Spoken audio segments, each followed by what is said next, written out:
Good morning student. आप सभी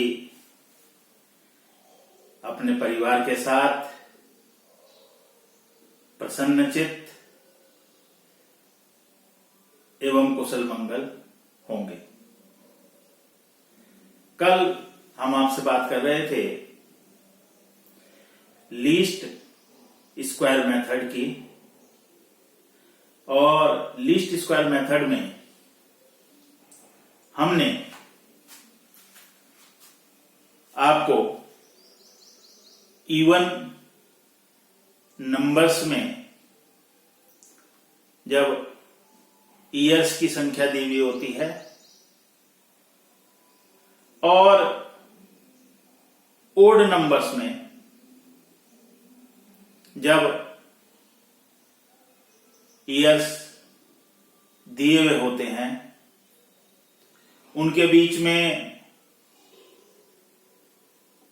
जो डिफरेंस होता है वो भी समान होता है। तो मैंने बताया था कि लीस्ट स्क्वायर मेथड को आप इस तरह से कर सकते हैं। और साथ ही साथ 3 क्वेश्चन मैंने असाइनमेंट के रूप में आपको दिए थे। 3 क्वेश्चन। अधिकांश बच्चों ने 2 क्वेश्चंस का आंसर सही दिया और तीसरा क्वेश्चन उसमें वो कंफ्यूज हो गए और उसका आंसर वो सही प्रकार से नहीं दे पाए। तो सबसे पहले जो असाइनमेंट में क्वेश्चन आपको दिया था और जिसमें आपको कंफ्यूजन हुआ, जिसको आप सही तरह से सॉल्व नहीं कर पाए, उसके बारे में डिस्कस करते हैं। ये वो क्वेश्चन था जिसमें कि आपको कंफ्यूजन हुआ। ये ईयर 95-96 आपको ये कंफ्यूजन हुआ कि 2 वर्ष हैं, क्योंकि अगर इस तरह से लिखा होता 1995, 1996, 1997, 1998, 1999 इस तरह से लिखा हुआ था तो आपको कोई भी कंफ्यूजन नहीं होता। आप क्या करते, एक्स कैलकुलेट करने के लिए बीच वाले ईयर को 0, -1, -2, +1, +2। लेकिन जब इस तरह से ईयर लिखे हुए होते हैं तो ये आपको मालूम होना चाहिए कि ये ईयर इस तरह से क्यों लिखा हुआ है। 99 लिखा हुआ है तो 99 का मतलब क्या हुआ? इसका मतलब हमारे यहां जो पद्धति चलती है ईयर को काउंट करने के लिए, जो मेथोडोलॉजी हम अडॉप्ट करते हैं, एक तो हमारा जो ईयर स्टार्ट होता है वो 1 जनवरी टू 31 दिसंबर। अगर कोई ईयर इस तरह से स्टार्ट होता है तो उसको इस तरह से लिखा जाएगा। 95 है तो 1 जनवरी 95 से 31 दिसंबर 95 को खत्म हो जाएगा, समाप्त हो जाएगा, 1 वर्ष है वो। तो ये कैलेंडर ईयर कहलाता है। इस तरह से जब हमारे को लिखा हुआ होता है तो दैट्स कॉल्ड कैलेंडर ईयर। और कैलेंडर स्टार्ट होता है जनवरी टू दिसंबर। तो ये इस तरह से अकाउंटिंग में हमारे को, जब हम अकाउंटिंग प्रोसेस करते हैं तो हमारा जो फाइनेंशियल ईयर स्टार्ट होता है वो स्टार्ट होता है 1 अप्रैल से। 1 अप्रैल से 31 मार्च। 1 अप्रैल से लेकर के और 31 मार्च तक जो है वो स्टार्ट होता है।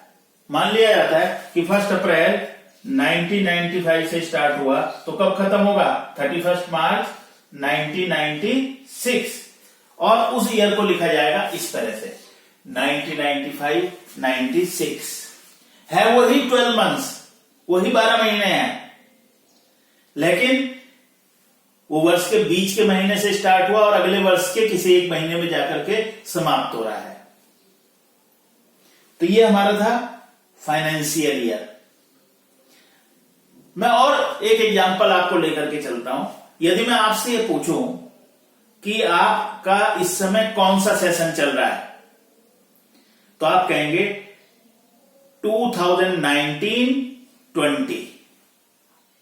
आपका जो सेशन चल रहा है, सेशन कौन सा चल रहा है? 2019-20। क्योंकि आपका कॉलेज का जो सेशन है वो स्टार्ट हुआ था 1 जुलाई 2019 एंड दैट्स एंड 30 जून 2020, और जो कि एंड हो जाएगा 30 जून 2020 में। तो इस तरह से यदि कोई ईयर लिखा हुआ आ रहा है तो इसका मतलब ये नहीं है कि वो 2 वर्ष हो गए हैं, वर्ष वो एक ही है, लेकिन इस तरह से वो लिखा हुआ है, इसका मतलब ये हुआ, ये आपको बिल्कुल क्लियर रहना चाहिए आगे के लिए भी, और कहीं पर भी यूज होता है तब भी, कि इसका मतलब ये हुआ कि वो जो इस तरह से लिखा हुआ है, अगर हम दिवाली टू दिवाली करेंगे तब भी इसी तरह से लिखा जाएगा, क्योंकि एक दिवाली को शुरू होगा, अगली दिवाली को समाप्त होगा। और दिवाली कब आती है? अक्टूबर में आती है, लगभग अक्टूबर नवंबर के महीने में। तो अक्टूबर से स्टार्ट होकर के अगले महीने, अगले साल के सितंबर में वो फिनिश्ड होगा।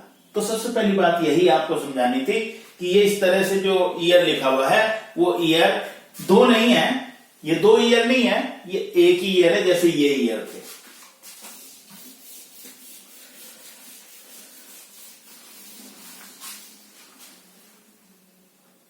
देखें, अब x कैलकुलेट करते हैं। ओरिजिन ईयर हम ले लेते हैं 90, 97, 98 इज इक्वल टू 0।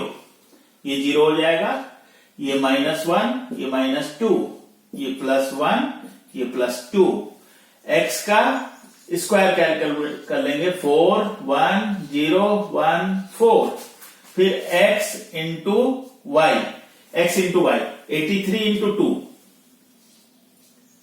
माइनस के 166, 92 माइनस 1 92 माइनस के आ जाएंगे 71 इंटू 0 0, 90 इंटू 1 प्लस के 90 and then 169 into 2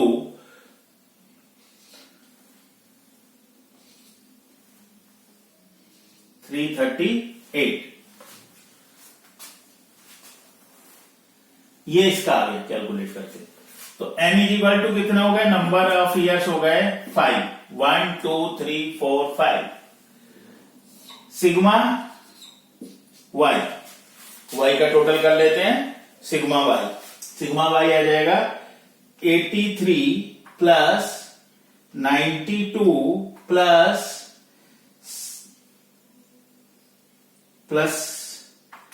71 plus 90 plus 169 is equal to 505।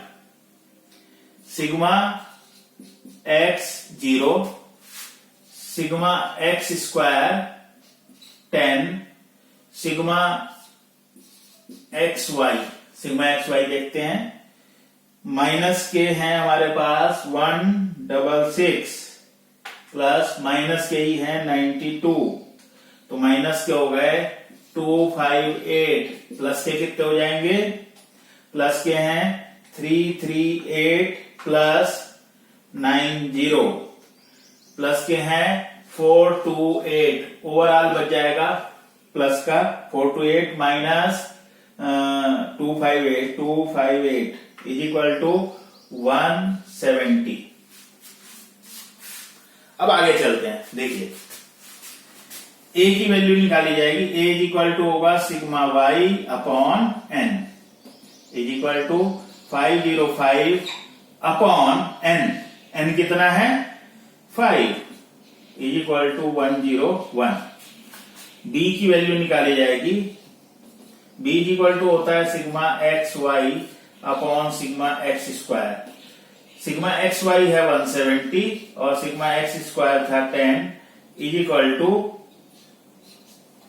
70। ये वैल्यू जो है आपकी कैलकुलेट करके आ गए।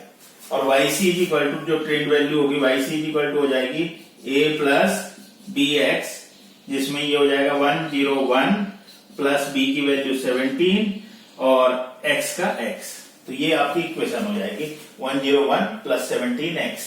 अगर हमारे को ट्रेंड वैल्यू कैलकुलेट करनी है तो ट्रेंड वैल्यू किस तरह से होगी, trend value YC is equal to A plus BX। A की वैल्यू जो है आपने बताई वो 101 आई, 101 101 101 101 101 101, प्लस का साइन है, प्लस लगा दिया मैंने। फिर B की वैल्यू आई है 17 17 17 17 17 17 इंटू X, X है -2, इसमें है -1, इसमें है 0, इसमें है 1, इसमें है 2। अब इसको हम सॉल्व कर लेंगे। 17 2 जा 34, 34 आ गया, 17 2 जा 34, 101 में से 34 लेस करेंगे तो ये हमारा आ जाएगा इज इक्वल टू 67। 101, अब ये 17 इंटू 1 तो माइनस के 17 आ जाएंगे। 101 में से 17 को अगर हम लेस करेंगे तो ये लेस करने के बाद आएगा 84। कितना आ जाएगा 84। ये 17 0 0 तो ये इसका आ जाएगा 101 और ये आ जाएगा 17 इंटू 1 तो 17 आ जाएगा और ये टोटल करके आ जाएगा 118। ये 17 इंटू 2 32 आ जाएगा 133। तो ये इस तरह से 135 आएगा, 135। 17 2 34 और 101 जो है ऐड हो जाएगा तो ये आ जाएगा आपका 135। तो ये जो था क्वेश्चन जो मैंने कल आपको असाइनमेंट के रूप में दिया था, तो इसमें आपकी बस गलती यही हो रही थी कि ये ईयर आप देख करके घबरा रहे थे कि 2 वर्ष कैसे आ गए। ये 2 वर्ष नहीं है, ये एक लिखने का तरीका है। जो सिंगल ईयर लिखे हुए होते हैं इसका मतलब वो 1 जनवरी से स्टार्ट होते हैं और 31 दिसंबर को समाप्त हो जाते हैं। उनको कैलेंडर ईयर के नाम से जाना जाता है, उनको हम कैलेंडर ईयर के नाम से भी जानते हैं। और जो इस तरह से 2 वर्षों को साथ में लेकर के चलते हैं, इसका मतलब वो किसी बीच में किसी ईयर में वो स्टार्ट हुआ और किसी महीने में स्टार्ट हुआ और अगले वर्ष के किसी महीने में समाप्त होगा। जैसे फाइनेंशियल ईयर होता है जो कि 1 अप्रैल से स्टार्ट होता है, अगले वर्ष के 31 मार्च को समाप्त हो जाता है। आपके सेशन की बात करें तो आपका सेशन 1 जुलाई से स्टार्ट होता है और 30 जून अगले वर्ष जो है वो समाप्त हो जाता है। तो ये इस तरह से था। तो मैं समझता हूं कि अब आपको ये क्लियर हो गया। अब मैं एक क्वेश्चन लेकर के चलता हूं जिसको कि मैंने बताया था कि वो यूनिवर्सल है। जब क्वेश्चंस आपको दिए हुए हों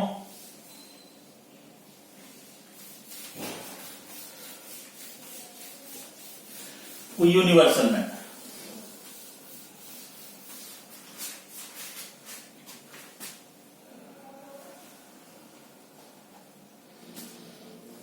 मैंने बताया था कि जब ईयर के बीच में आपका जो डिफरेंस है वो डिफरेंस अनइक्वल हो जाए, वो जो डिफरेंस है वो डिफरेंस किस तरह से हो जाए बच्चे, वो अनइक्वल हो जाए।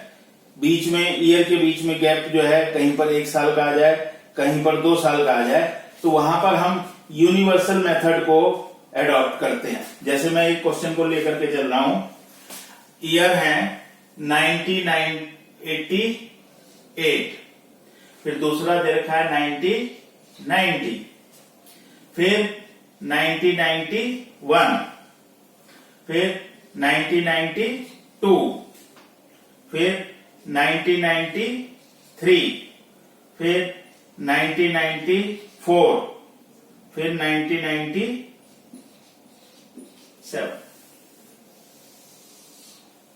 ईयर दिए हुए हैं। सेल्स दी हुई है, सेल्स इन लैक्स रुपीज, लाख रुपीज में ये सेल्स आपको गिवन है, लाख रुपए में ये सेल आपको दी हुई है। और ये सेल है 65, 68, 70, 72, 75, 67 and 73, n is equal to 1, 2, 3, 4, 5, 6, 7, 7 दिए हुए हैं, ये आपके n दिए हुए हैं। और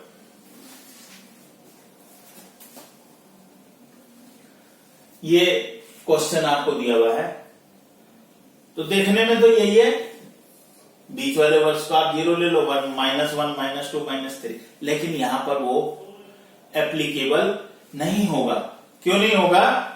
बिकॉज ऑफ दैट, क्योंकि यहां यदि आप देखें तो ये 90, 88 से शुरू हुआ है, तो यहां 89 होना चाहिए था, नहीं 89 नहीं है, यहां 90 आ गया, 2 साल का डिफरेंस आ गया। यहां तो 2 साल का डिफरेंस हो गया, फिर यहां 1 साल का डिफरेंस हो गया, फिर यहां 1 साल का डिफरेंस हो गया, फिर यहां 1 साल का डिफरेंस हो गया, यहां भी 1 साल का डिफरेंस है, यहां भी 1 साल का डिफरेंस है, और यहां पर यदि देखें तो 94 से 97, तो देयर इज 3 इयर्स डिफरेंस। तो यहां पर जो वर्षों के बीच में डिफरेंस है, हमने बताया था कि वो इक्वल होना चाहिए, वो तभी लागू हो सकता है वहां पर, जो मैंने कल मेथड आपको बताया, एक अभी आज बताया, वो तभी एप्लीकेबल होगा जब वर्षों के बीच का जो डिफरेंस है वो इक्वल। अगर वो इक्वल नहीं है तो आपको यूनिवर्सल मेथड जो है वो अडॉप्ट करना पड़ेगा, जिसको कि मैं अब सिखा रहा हूं।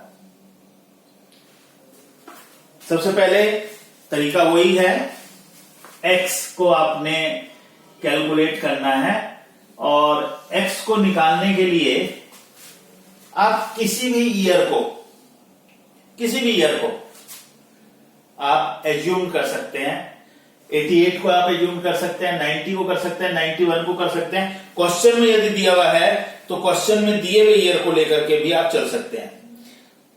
क्वेश्चन में जो ईयर दिया हुआ है उस ईयर को भी लेकर के चल सकते हैं, और नहीं दिया है तो सबसे पहले शुरुआत वाले वर्ष को, तो हमने यहां क्या करा, ओरिजिन ईयर हमने ले लिया 1988 इज इक्वल टू 0, तो 88 को हमने 0 ले लिया। तो अब 88 से डिफरेंस लेना है, तो 90 और में से 88 गए तो 2 का डिफरेंस आ गया, 91 में से 88 गए तो कितना आ जाएगा 3, 92 में से 88 गए 4, फिर 93 में से 88 गए 5, फिर 94 में से 88 गए कितना आ गया 6, 97 में से 88 गए तो कितना आ जाएगा आपका 9, और ये सब किस में आ रहे हैं, प्लस में।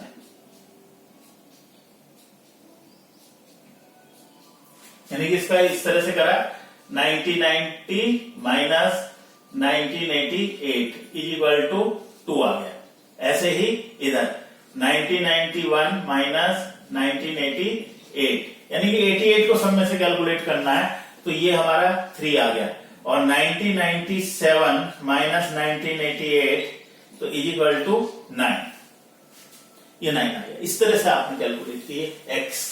अब x के बाद क्या करते थे, x के बाद हम कैलकुलेट करते थे x का स्क्वायर, तो 0, 4, 9, 16, 25, 36, 81, तो ये आपने कैलकुलेट किया, 81 आ गया। नेक्स्ट क्या करते थे, x इंटू वाई, तो x इंटू वाई भी कर लेते हैं, और उसके बाद हमारे को ट्रेंड वैल्यू निकालनी है, वाई सी इक्वल टू होगा a प्लस बी एक्स, वही फार्मूला, उसमें कोई दिक्कत नहीं है। x इंटू वाई, तो x ये y है और ये x है, 65 0 जीरो आ जाएगा। 68 इंटू 2 136, 70 इंटू 3 210, 210 आ जाएगा। 72 इंटू 4 75 इंटू 5 375, 67 इंटू 6 402, 73 इंटू 9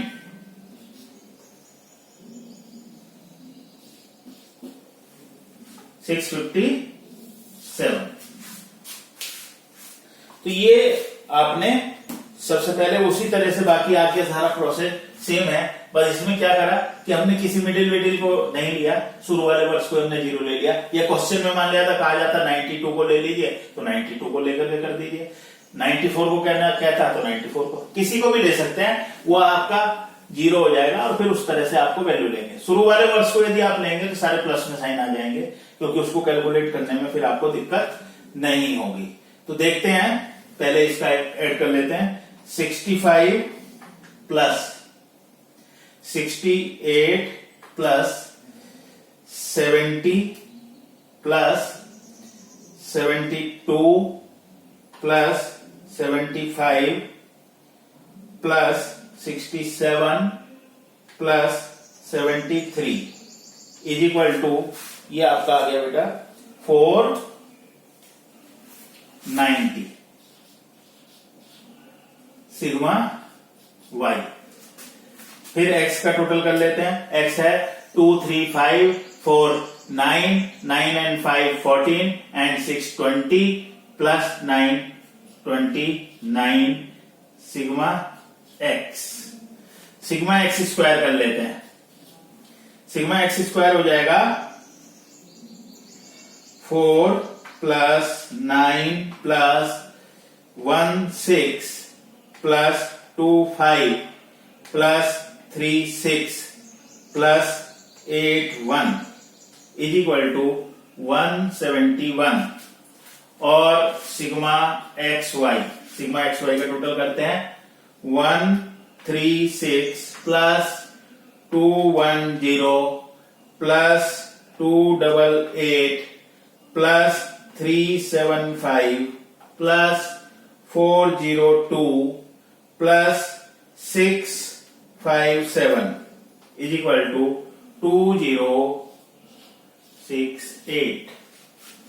तो अभी आपने देखा होगा कि अभी तक जितना भी हमने क्वेश्चन किया है उसमें किसी तरह का कोई चेंज नहीं है।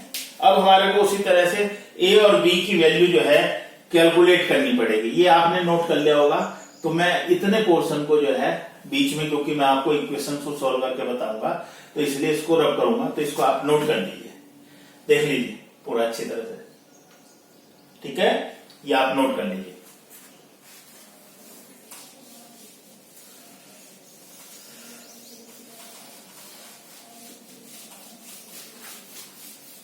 अब हमारे को ए और बी की वैल्यू कैलकुलेट करनी है। किसकी वैल्यू कैलकुलेट करनी है? ए और बी की। ट्रेंड वैल्यू का कॉलम में वैसे ही छोड़ देता हूं, क्योंकि इसको आगे हम अभी प्रिपेयर करेंगे। ए और बी की वैल्यू जब आ जाएगी,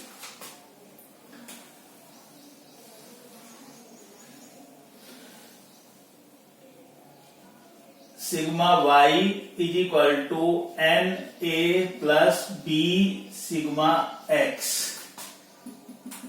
ये इक्वेशन नंबर 1 होती है। और दूसरा होता है sigma x y is equal to a sigma x plus b sigma x का स्क्वायर, इक्वेशन नंबर 2। ये दो इक्वेशंस होती हैं जिनमें इन वैल्यूज को, जो हमने वैल्यूज निकाली हैं, इनको रखेंगे और फिर इन वैल्यूज के बेस पर हम इनको सॉल्व करेंगे। तो पुटिंग द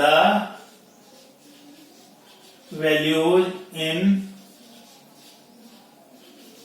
इक्वेशंस में हम वैल्यू पुट कर देते हैं। सिग्मा वाई है 490 इज इक्वल टू एन है 7 a plus b sigma x sigma x है 29 बी, इक्वेशन नंबर 1।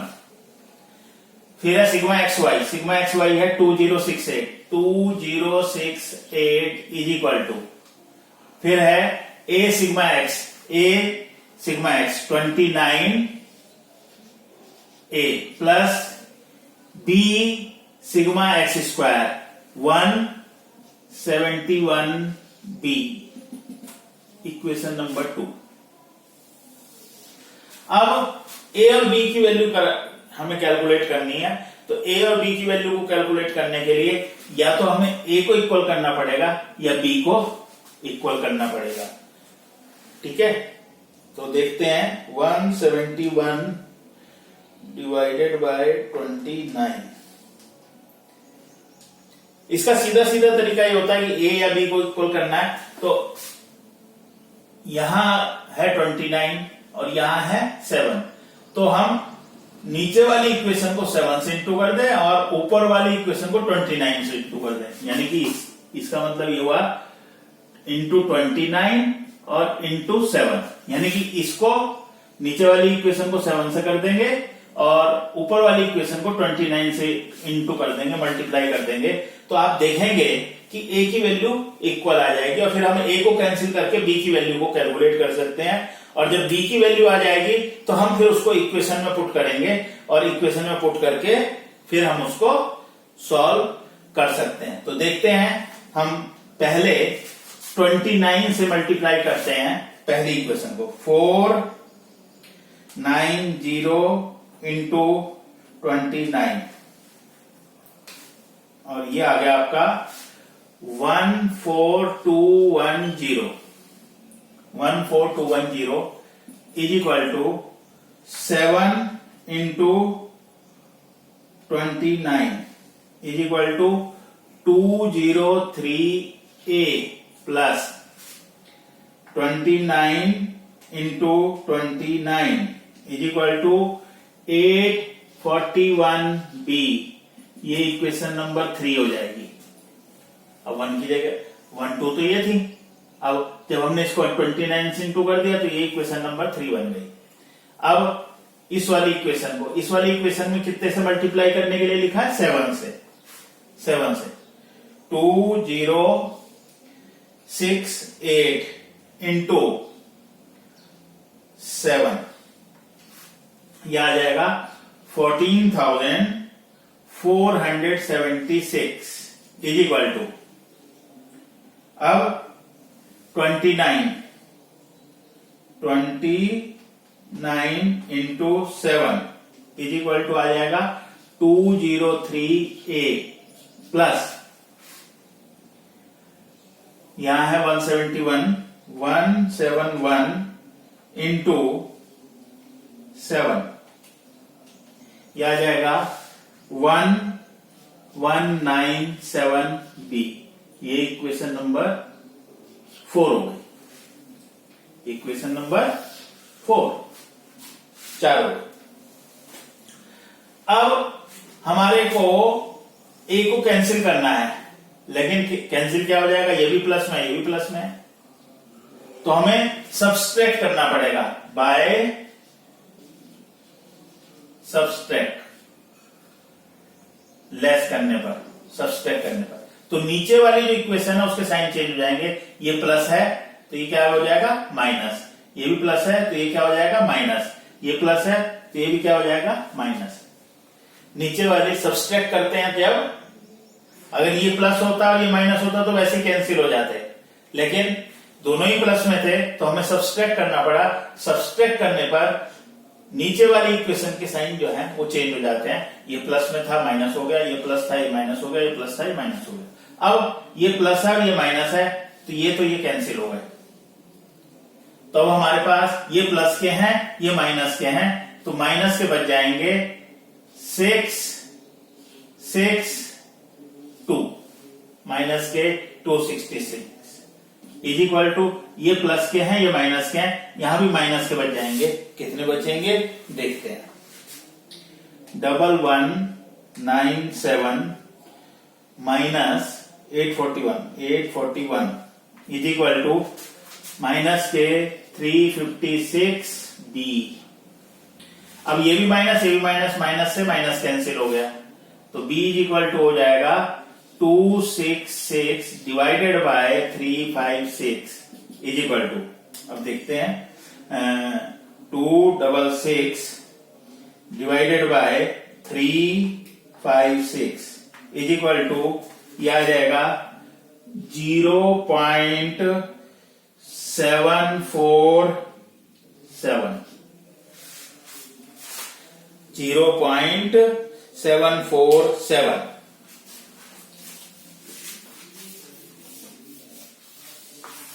ये b की वैल्यू आ गई। अब putting the value of b in equation number 1, equation number 1 में पुट कर देते हैं, और इक्वेशन नंबर 1 क्या है, 490 is equal to 7a plus 29b। b की वैल्यू कितनी आ गई, 29 इंटू 0.747, तो 490 is equal to 7a plus into 29, तो यह आ जाएगा 21.67। ये क्रॉस मल्टीप्लिकेशन करके आ गया। अब 490 इसको बराबर से इधर ले लेते हैं, तो ये minus 21.67 is equal to 7a।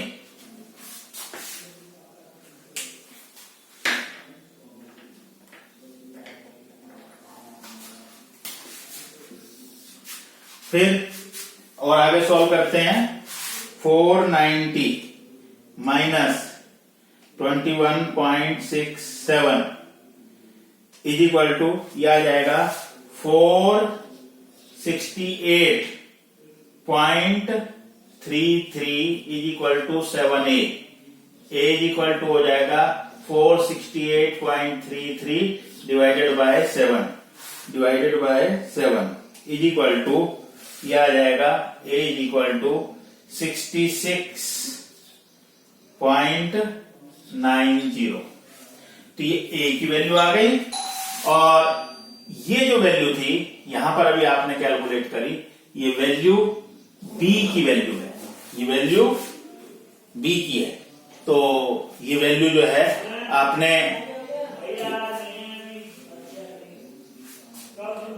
Calculate कर दी। अब यहां पर हम उसकी ट्रेंड वैल्यू को, जो आपका हमने ब्लैंक छोड़ रखा था, उसको निकाल सकते हैं। a की वैल्यू 66.90 प्लस b की वैल्यू 0.747 और x की वैल्यू थी पहले के लिए 0, पहले के लिए 0 थी, 88 था, 88 को हमने 0 माना था, तो ये 66.90, ये 66.90 आ जाएगा।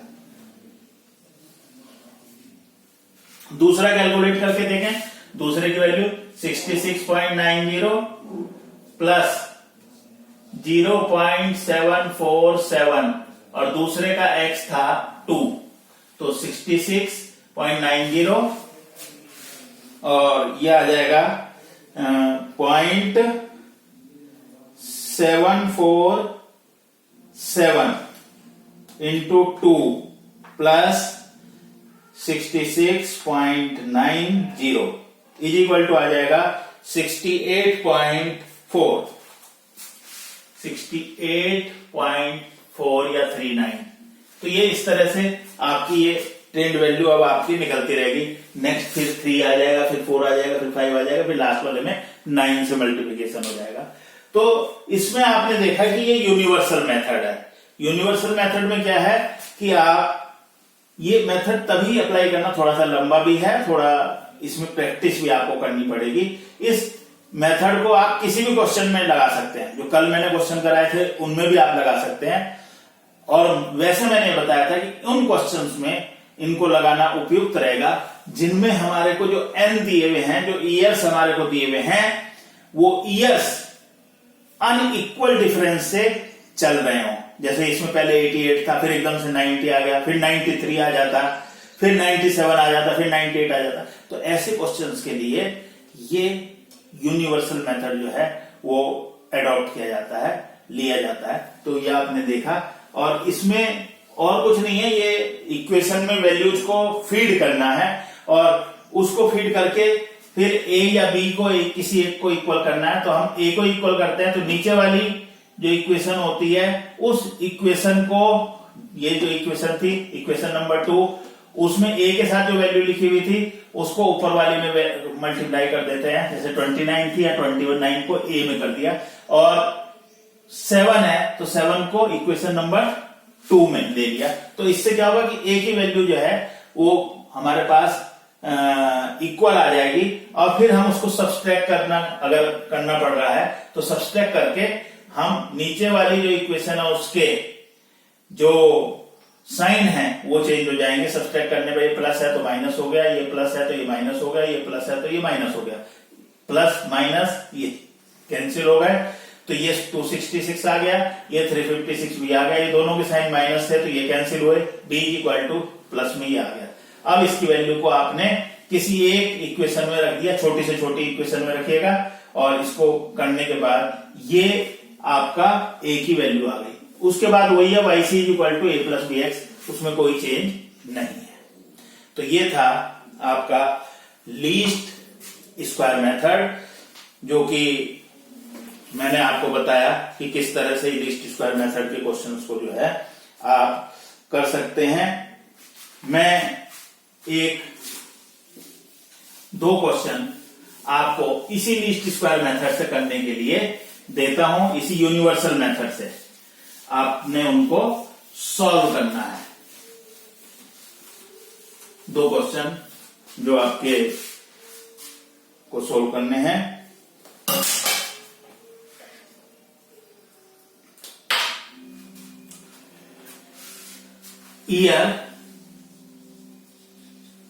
ईयर दिए हुए हैं 1994, 1996, 1997, 1998, 1999, 2000, 2002 ये ईयर दिए हुए हैं।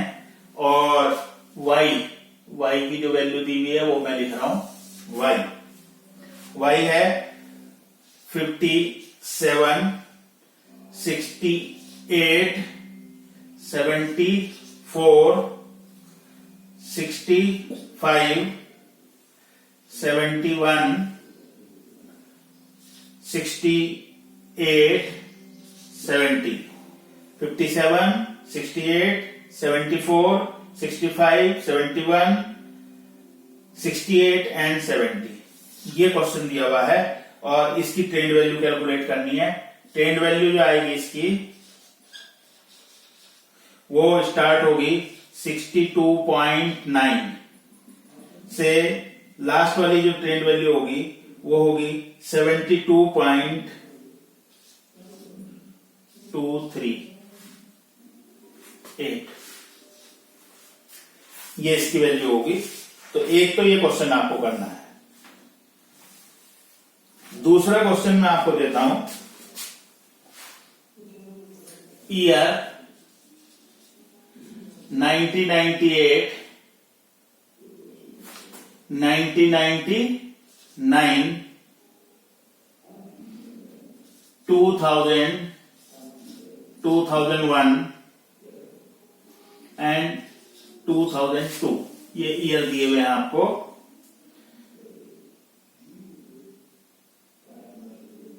सेल्स है आपके पास रुपीज में, यानी कि ये वाई सीरीज हो गई आपकी, ये वाई दी हुई है 45, 56, 78, 46 और 75। और इसमें आपको कहा गया है 1997 एज origin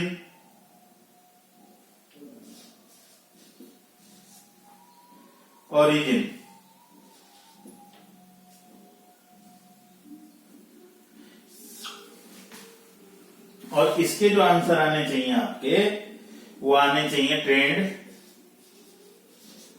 पहली ट्रेंड आनी चाहिए 50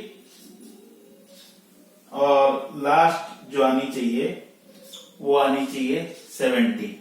और फाइंड द वैल्यू फॉर 2003 की वैल्यू फाइंड आउट करनी है, ये आप फाइंड आउट करेंगे। तो ये दो क्वेश्चन जो कि मैं आपको असाइनमेंट के रूप में दे रहा हूं, इनको आपने करना है। मैं समझता हूं कि टाइम सीरीज का ये चैप्टर आपको समझ में आ रहा होगा। कुछ और बातों को लेकर के कल हम इसमें और डिस्कस करेंगे, आपसे बात करेंगे और इस चैप्टर को कंक्लूड करेंगे, इसी चैप्टर को। इसमें यहां मेन बात ये दे रखी है कि 1997 को ओरिजिन माना है, यानी कि 1997 को यदि आप 0 एज्यूम करेंगे तो 98 के आगे कितना आ जाएगा, 98 के आगे आ जाएगा 1, जो जब इसका एक्स कैलकुलेट करेंगे। 99 में से 97 निकालेंगे तब आ जाएगा 2, 2000 में से 97 निकालेंगे 3, क्योंकि इसमें ओरिजिन ईयर जो आपको कहा गया है वो ओरिजिन ईयर इस टेबल से बाहर का है, तो आप ऊपर 1997 लिख देंगे 0 और उससे डिफरेंस ले लेंगे, तो ये 1 आ जाएगा, ये 2 आ जाएगा, ये 3 आ जाएगा, ये 4 आ जाएगा, ये 5 आ जाएगा और सब प्लस में आ जाएंगे। क्लियर? तो इसके आपको डायग्राम भी बनाने हैं, डायग्राम भी बनाना। इसको स्ट्रेट लाइन मेथड इसीलिए कहते हैं कि जब इसकी ट्रेंड लाइन को आप फिट करेंगे ग्राफ पेपर पर, तो वो जो ट्रेंड वैल्यू है जो ग्राफ पेपर में फिट आएगी वो एक सीधी रेखा के रूप में आएगी। वो इस तरह से शो नहीं होगी, कभी ऊपर कभी नीचे, इस तरह से जो है शो नहीं होगी। वो एक सीधी लाइन के तौर पर जो है आपके आएगी, इसीलिए इसको स्ट्रेट लाइन मेथड भी कहा जाता है। तो इन क्वेश्चंस को आप कीजिएगा, फिर मिलते हैं आपसे और आगे के इसके कंक्लूडिंग पार्ट को लेकर के कल। तब तक के लिए bye, take care of yourself, अपना ख्याल रहिए और लॉकडाउन के पीरियड में घर पर सुरक्षित रहिएगा, बाहर निकलने का कोई भी प्रयास आप ना करें। हां, एक सूचना मैं और आपको देना चाहता हूं, और वो सूचना ये है कि बहुत जल्दी आपके एग्जाम, जो कि इंटरनल एग्जाम होने हैं, फिर एक्सटर्नल एग्जाम होने हैं, उनका क्या प्रोसीजर रहेगा, वो लगभग यूजीसी उसके बारे में एक रणनीति तैयार कर रही है और उस रणनीति के आधार पर जो भी तय होगा विश्वविद्यालय उसके आधार पर निर्णय लेंगे और उस निर्णयों से आपको अवगत करा दिया जाएगा कि कब और कैसे आपके इंटरनल और एक्सटर्नल एग्जाम होने हैं। तो इसीलिए, क्योंकि डेट डिक्लेयर हो, उस समय कम समय आपके लिए रह जाए, तो इसलिए आप अभी से ही उसकी अच्छी प्रकार से तैयारी करते रहिएगा। एक वीडियो और मैं आपके लिए उपलब्ध कराऊंगा बिजनेस लॉ की आज शाम को, तो उसको भी आप देखिएगा। वो मैं समझता हूं कि आपको अच्छी लगेगी और फिर आपसे मिलते हैं। Okay, bye.